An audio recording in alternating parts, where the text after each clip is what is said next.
Hello and welcome to this month's Maggie Moment. One of the things we hear of so often as a request, a plea, a beg is help! My kid doesn't want to go to school. And I have to reassure you that this is actually quite normal for our children. But have you ever had a day, if you're a working parent, that you don't want to go to work? So once again, my very first suggestion on the top of this is please just take a nice deep breath and respond rather than react, because ultimately they just want to be heard. So quite often just simply saying, yeah, I know you don't want to go to school, and then just keep getting them ready for school. So in actual fact, it's still going to happen, but I don't have to leap in and say, of course you're going to school, because then you're going to inflame a child that's got mild discomfort about going to school.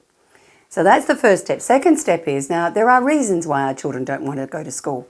And that is that there is something triggering their early warning system, their amygdala, that says it's not really safe for me. I don't feel safe there, or something's not okay there.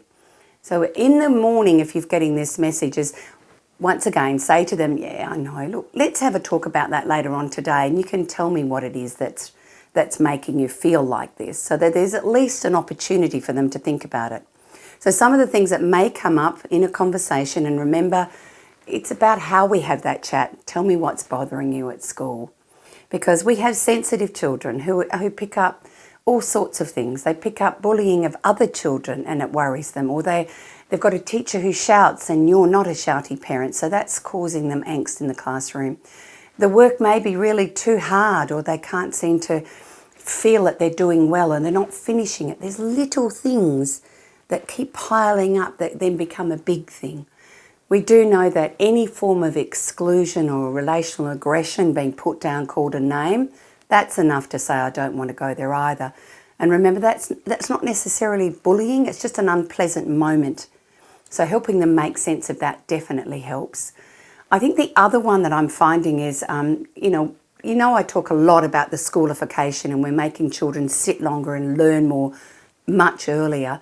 And even into the primary school years, we're finding kids just finding it's just all too boring. I am going to say that really the school environments that have engaging play spaces, particularly nature ones, where there's a bit of risk, I tend to find they're the ones that get children who want to go to school to play. And then when they're there, you can teach them. So again, sometimes we need to have conversations in our school communities. Is our playground somewhere our kids want to play? Do they want to get out there and have some fun and discharge some of these big ugly feelings that pile up sometimes in their life? So please don't panic if they say, I don't want to go to school.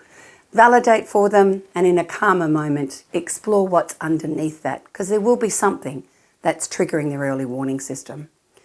So I hope that's given you some suggestions. If anyone else has any other great suggestions, please share or put under this. We really want everyone to help us get our kids to school. And that's all for today.